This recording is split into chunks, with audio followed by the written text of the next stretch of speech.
बच्चों, आज हम इस वीडियो में कक्षा 8 की जो गणित की कार्य पुस्तिका है उसका कार्यपत्रक 18 हल कर रहे हैं। इससे पहले और बाद के सभी कार्यपत्रक अपलोड कर दिए, जिसका लिंक इस वीडियो के डिस्क्रिप्शन में आप वहां से देखें। इसके अलावा बच्चा 8वीं बोर्ड से संबंधित गणित, विज्ञान, हिंदी, संस्कृत सभी के जो महत्वपूर्ण क्वेश्चन है वो जल्दी अपलोड किए जाएंगे, इसलिए आप हमारे चैनल को सब्सक्राइब करें, वीडियो को लाइक और शेयर जरूर करें। अब शुरुआत करते हैं इस कार्यपत्रक को हल करना। इसमें क्वेश्चन नंबर 1 है, 0.1 को 1 का 10वां भाग कहा जाता है, तो बताइए निम्न को क्या कहेंगे। देखो 0 पॉइंट लगे 1, जिसको 1 का 10वां भाग कहा जाता है, तो इसी प्रकार पॉइंट लगे 3 है तो ये 3 का 10वां भाग होगा, 3 का 10वां भाग होगा। इसी प्रकार पॉइंट 9 है तो ये 9 का 10वां भाग होगा, 9 का 10वां भाग होगा। इस प्रकार देखो 0.10 है, ये तो 10 का 100वां भाग है, 10 का 100वां भाग होगा। इसी प्रकार क्वेश्चन नंबर 2 देखिए, नीचे दी गई भिन्न को दशमलव संख्या के रूप में लिखिए। नीचे दी गई संख्या भिन्न को दशमलव भिन्न है इसमें रूप में लिखना है। तो देखिए 15 है, 15 में 10 का भाग देंगे, तो इसमें आपको ये पता होगा कि अगर ये 15 के अंदर 10 का भाग देना है तो नीचे की तरफ देखिए ये एक 0 है। जब एक 0 होता है तो ये संख्या सेम टू सेम यहाँ लिखे और इस तरफ से यानी इकाई की तरफ से ए के बाद में पॉइंट लगाएंगे, तो ये देखो ए के बाद में पॉइंट लगाया। इस प्रकार देखो 38/100 है तो 38 लिखेंगे और फिर ये नीचे में 2 0 है, देखो 1 और 2, तो 2 के बाद पॉइंट लगाएंगे, 1 और 2, 2 के बाद पॉइंट लग जाएगा, फिर आगे 0 लगा देंगे। इस प्रकार 115, इसमें 1000 का भाग देंगे, नीचे की तरफ देखिए 3 0 है, कितने 0 है 3 0, तो इसको है ना 3 के बाद में पॉइंट लगाएंगे इस तरफ से 1 2 3, 3 के बाद पॉइंट लग जाएगा, फिर 0 लगा देना, तो इस प्रकार से इसका उत्तर आ जाएगा। अब इसके बाद में क्वेश्चन नंबर 3, नीचे दी गई दशमलव संख्याओं को भिन्न के रूप में लिखना है, इसको भिन्न के रूप में। तो देखिए ये पॉइंट जैसे यहाँ से हटेगा पॉइंट तो नीचे 10 लग जाएगा, ये पॉइंट हटते ही नीचे 10 लग जाएगा, एक पॉइंट हटा है नीचे 1 के बाद में 0 लगेगा, ये 10 लगेगा, तो ये 6/10 हो गया। इस प्रकार ये पॉइंट हटेगा तो ये 189 ये सीधा लिखा और ये बीच में जो पॉइंट था हटता है ये नीचे 10 लग गया। इस प्रकार से 57 है, इसको 57 लिखेंगे और ये 2 के बाद में पॉइंट है, 1 2 के बाद पॉइंट है तो नीचे 1 के बाद में 2 0 लग जाएंगे, यानी 100 लग जाएगा, बटे में 100 लग जाएगा, तो ये 57/100 हो जाएगा।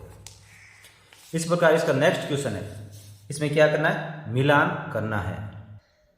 देखिए इसमें मिलान करने वाला है ये 99/100, 99/100 मतलब ये 1 रुपये में 100 पैसे होते हैं, तो ये 99 पैसे है, तो ये 99/100 मतलब हो गया, ये 99 पैसे हो गए, तो इसको 99 पैसे से यहाँ से मिलाएंगे।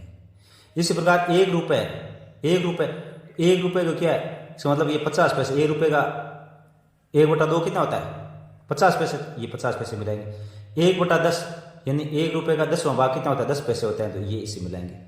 फिर 5 रुपये का जो 5 रुपये उसका 100 का भाग देना 5 रुपये में, तो ये क्या आ जाएंगे 5 पैसे आ जाएंगे। फिर इसी प्रकार 3/4 है, 3/4 इसका मतलब होता है 75 पैसे, 75 पैसे, ये हो जाएगा। 1/4 इसका मतलब 25 पैसे, ये से मिलाएंगे। फिर इस तरफ देखिए 5 पैसे, 5 पैसे को हम इस प्रकार से लिखते हैं, रुपये के रूप में चेंज करेंगे तो 5 में 100 का भाग देंगे तो ये क्या आ जाएगा 0.05 आ जाएगा। इस प्रकार 75 पैसे इसको रुपये में चेंज करेंगे, 100 का भाग देंगे तो ये 0.75 आ जाएगा। इस प्रकार 99 पैसे हैं, इसको रुपये में बदलने के लिए क्या करेंगे 100 का भाग देंगे तो ये 0.99 आ जाएगा। 50 में 100 का भाग देंगे तो ये 0.50 आ जाएगा। इस प्रकार 25 में 100 का भाग देंगे तो 0.25 आ जाएगा। इस बार 10 में 100 का भाग देंगे तो ये 0.10 रुपये आ जाएंगे। इस प्रकार से इनको मिलाना है। अब इस तरफ देखिए, नीचे दिए गए दशमलव संख्याओं को मिश्रित भिन्न के रूप में लिखिए, मिश्रित भिन्न के रूप में लिखना है, बहुत सरल है। इसको देखिए ये पॉइंट से पहले संख्या है, इसको जो अंक है इसको वैसा का वैसा यहाँ लिखना है। फिर इसकी आगे की तरफ जो 3 है इसको यहाँ लिखेंगे, उसके नीचे बटा लगाएंगे और देखो 1 के बाद में पॉइंट है तो नीचे 1 लिख के उसके आगे 1 0 लगा दे, 1 के बाद में पॉइंट है तो 1 0 लग जाएगा, तो ये हो गया 5 सही 3/10। इस प्रकार इसमें देखिए 8.9 है तो 8 का 8 लिखेंगे, फिर 9 लगा के और 1 के बाद में पॉइंट है तो ये 1 के बाद में 1 0 लगा देंगे, तो ये 8 सही 9/10 हो जाएगा। इस प्रकार 4.6 है तो इसको 4 लगाएंगे, फिर 6/10। इस प्रकार 6.4 है तो 6 4/10। इस प्रकार यहाँ देखिए 5.92 है, 5 का 5 लिखेंगे, आगे 9 2 92 है, तो 92 देखो 2 के बाद में पॉइंट है तो 1 लगा के उसके आगे 2 0 लगा देंगे, 1 लगा के 2 0 लगा देंगे, 5 सही 92/100 हो जाएगा। इसके बाद में देखिए 6 2.7 है, 2.7 है तो 2 का 2 लिखेंगे, ये 7 है को 7 लिखेंगे, फिर पॉइंट हट जाएगा नीचे 100 लग जाएगा, ये 100 लिखेंगे। इसके बाद नेक्स्ट क्वेश्चन है 6 नंबर। जो 6 नंबर क्वेश्चन है, नीचे दी गई मिश्रित भिन्नों को दशमलव संख्याओं में लिखिए। इनको दशमलव संख्या के रूप में लिखना है। तो देखिए पहले हमने क्या किया था, यहाँ पे ये दशमलव को भिन्न के रूप में चेंज किया था। अब क्या है, अब जो मिश्रित भिन्न है इनको दशमलव भिन्न में चेंज करना है। तो देखो ये 9 है तो 9 का 9 लिखेंगे। तो देखो 5 के नीचे 1 जीरो है तो 5 के बाद में 1 के बाद में पॉइंट लगा दें, 9.5 हो जाएगा। इस प्रकार इसका 2 है तो पहले 2 लिखेंगे।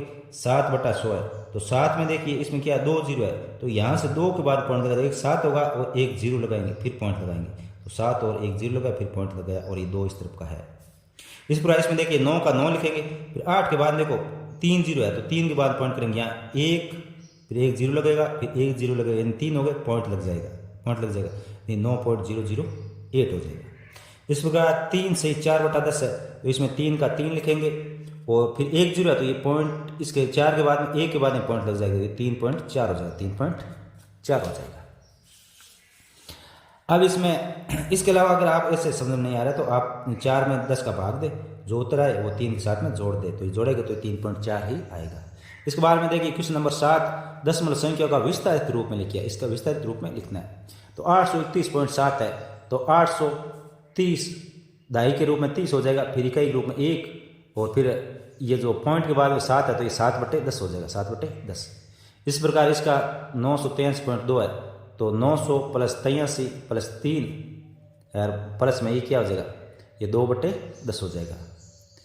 इसी प्रकार इसमें देखिए 671.3 है तो 600 + 70 + 1 और ये प्लस में ये हो जाएगा 3/10।